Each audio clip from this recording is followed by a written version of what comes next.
Sí, la verdad que sí, un poco más aliviados estamos, no conformes del todo, pero la verdad más aliviados. ¿Por qué decís no conformes del todo? Y por ahí la pena que se le dio al acusado no, o sea, si bien es ejemplar y va a marcar una tendencia Ujú. y va a marcar precedentes, pensamos que por ahí hubiera sido más satisfactorio que fuera una prisión efectiva. Claro, porque la condena que se le da es no es con prisión, digamos. Sí, es una prisión domiciliaria condicional. Ujú. ¿Y ustedes qué esperaban? Una condena que lo podría llevar a la cárcel, una cárcel común. Eso, sí, sí, sí, Ujú. eso la verdad que sí, que por ahí, ni bien no fuera el mismo tiempo o los años que se le dio de condicional, que pero por lo menos Ujú. hubiera sido algún año que tuviera que hacer condena efectiva. Ujú. Y ese alivio, imagino que es un poco porque sí hubo condena, porque imagino que también cuando se habla de algún funcionario que va a un juicio y es ese miedo de que no, a los funcionarios no los van a condenar nunca, nunca pasa nada. No sé ustedes si tenían ese miedo previo o esa sensación previa y bueno, también un poco el alivio es porque Sí, al menos sí hubo algo de condena. sí, en un primer momento la verdad sí teníamos esa duda, pero después de que el señor Nagy nos brindara todos los datos, todas las precisiones, sobre todo ese informe que fue muy contundente, porque la verdad que fue lo que derivó en el desenlace final del juicio. La verdad que ahí ya nos sentimos más tranquilos. Sabemos que de alguna manera se iba a hacer justicia, porque era ya inevitable, ya era. Fue muy contundente, digamos. El testimonio y sobre todo los informes que se habían presentado en su momento. Mientras haya pruebas, siempre la esperanza va a estar de que la justicia alguna vez falle a favor de quienes son víctimas, ¿no? O demandantes. No te voy a pedir tanta Sí, explicación técnica, pero ¿nos podrías dar o explicar cómo es esto del informe y cuál fue la responsabilidad de este funcionario que finalmente fue condenado? sí, dentro de uno del desconocimiento que uno tiene o el poco conocimiento que tiene en lo que respecta a leyes, los informes que se realizaron fueron en el 2010, el puente cae en 2013, cuando fallece mi viejo. Los informes fueron hechos hace 3 años antes de esto. Ujú. Y Informes que fueron decían, ¿qué omitidos. decían esos informes? El informe hacía lo criollo, decía que el puente debía ser hecho un mantenimiento, una reestructuración de las bases que estaban, que eran luces de emergencia muy precisas, que el puente ya no estaba en condiciones para el tránsito vehicular. Más allá de que de la crecida podría haber ocurrido antes o después en la calle del puente y no se tomaron cartas en el asunto. Es más, se encajonó el informe, ¿Cómo que se encajonó porque el ahí, informe? sí, a lo que nosotros escuchamos en el mismo juicio, el informe ingresó a cierta hora que no, 1:40, 13:40 del mediodía, ingresó al despacho del señor Bértola y a las 2:30 de la tarde ya estaba encajonado, se encajonó los informes. O sea que nunca lo leyó. Eh, y esa es la gran duda, si los leyó y los guardó o directamente los se guardaron. Claro. Pero el informe, por lo que decís, Turi, indicaba que el puente tarde o temprano se iba a caer. Exactamente, sí, sí, sí, sí.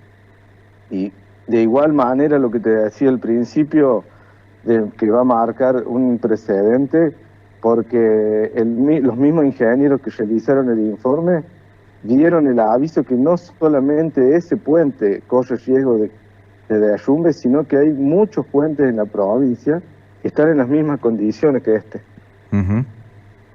Y que hasta el día de la fecha no está la duda de que se haya hecho algún trabajo de mantenimiento o que se hayan hecho algunos estudios precedentes después de lo que pasó con mi viejo. Sí, sí. Así que la jueza que estaba a cargo de la causa determinó y dio la orden que se dé el aviso a la provincia para que se gestione todo lo que respecta al mantenimiento de los demás puentes de la provincia. Sí, que salvando distancias, ¿no? También podemos hacer un paralelismo con los famosos polideportivos nuevos, ¿no? Que también hizo la provincia, y con el derrumbe de dos, ya todos los demás debieron ser clausurados, ¿no? Pero bueno, tienen que ocurrir las cosas para que después se actúe. Sí. Lamentablemente pasó así. A nosotros nos tocó la desdicha de nuestro padre, pero bueno,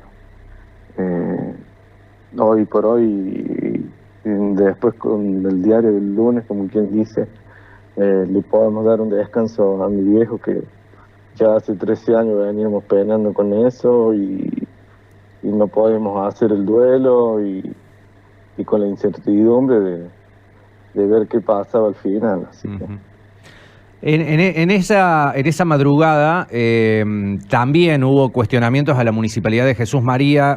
¿Ustedes qué pudieron? Yo no sé si eso también lo investigó el doctor Nagy, sobre si funcionarios de Jesús María sabían de que el puente se había caído y no llegaron a poner conos, vallas, antes que tu papá pasara con el vehículo.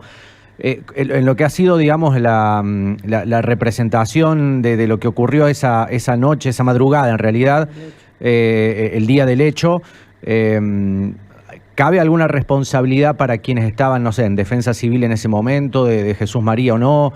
¿Lo pudieron demostrar que sí, que no, que hubo pruebas al respecto de eso? Y mira, la verdad, se habló en el juicio de ese tema, pero lo que es el municipio de Jesús María ya había también, a través de algún informe, se había presentado, y algunas reuniones extracurriculares acá con este señor Bértola y algún ingeniero de la provincia, ya se había hablado de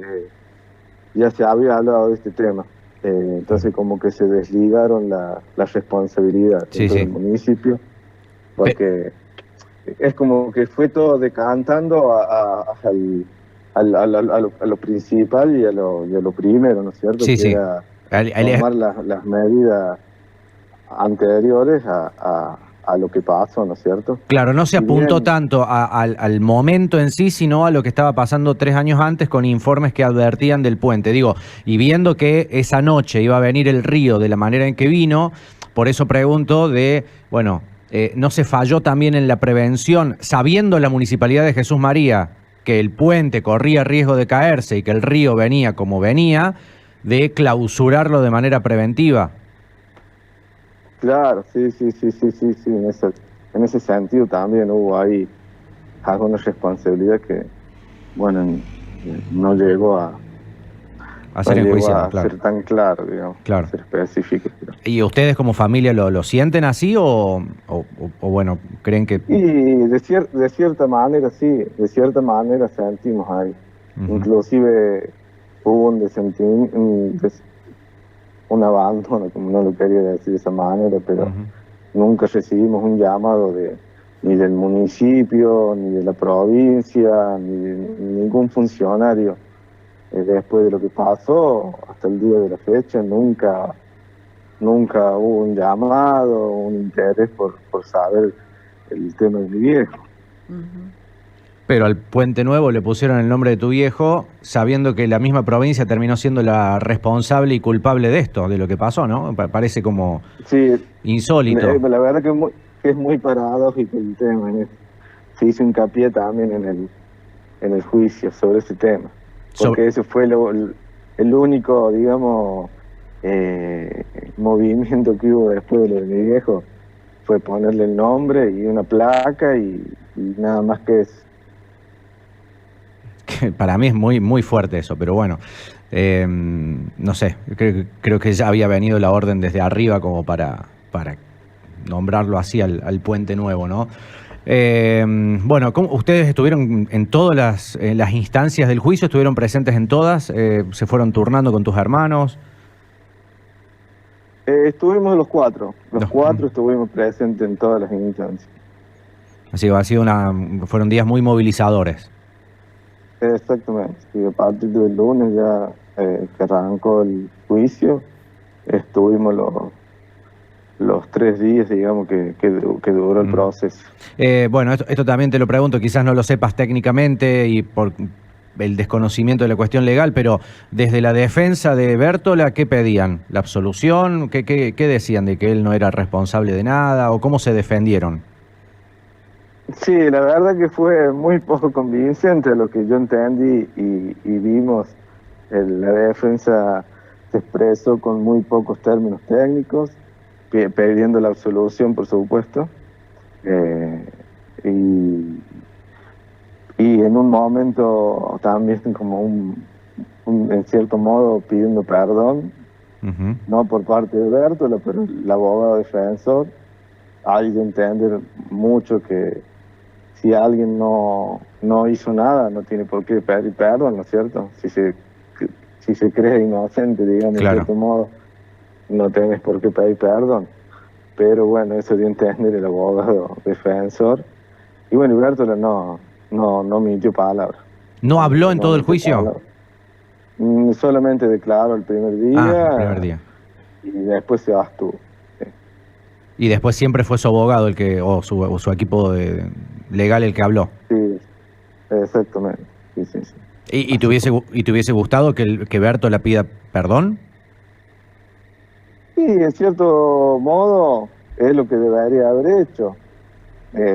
Las pruebas fueron irrefutables y muy contundentes como para negarse a aceptar la responsabilidad, ¿no es cierto? Ujú. Pero bueno, quedar en él y en su conciencia el proceso que pasó. Decías al principio que esto, bueno, siente un precedente porque, bueno, es también, a ver, no va a haber cárcel común para este hombre, pero ya fue hallado culpable, fue juzgado y condenado a una pena, a un resarcimiento económico, a años en los que no podrá cumplir la función pública. Y esto es un llamado de atención para muchos funcionarios, ¿no? O sea, si omitís Sí, situaciones que ya te vienen advirtiendo los especialistas, los profesionales, los que estudiaron, los que no están designados con un dedo para ocupar una oficina pública, sino los que realmente tienen un título y los que se esforzaron para entender por qué un puente se estaba por caer, y no hablo solamente de puentes, sino de un montón de otras cosas, que si omitís o no haces lo que tenés que hacer, podés terminar enjuiciado, ¿no? exactamente, sí, sí, por ese lado es lo que te decía yo de un precedente, marcar un precedente, porque eh, tal vez no sea el único, o quizá, a lo mejor, ojalá que sí, sea el que no hizo bien su trabajo, que le correspondía, sus responsabilidades, ¿no es cierto? Como a todo hijo de familia en su trabajo, ¿no es cierto? Hacerlo bien o a la medida que corresponde. Y bueno, en este caso no se cumplió eso y desgraciadamente costó una vida.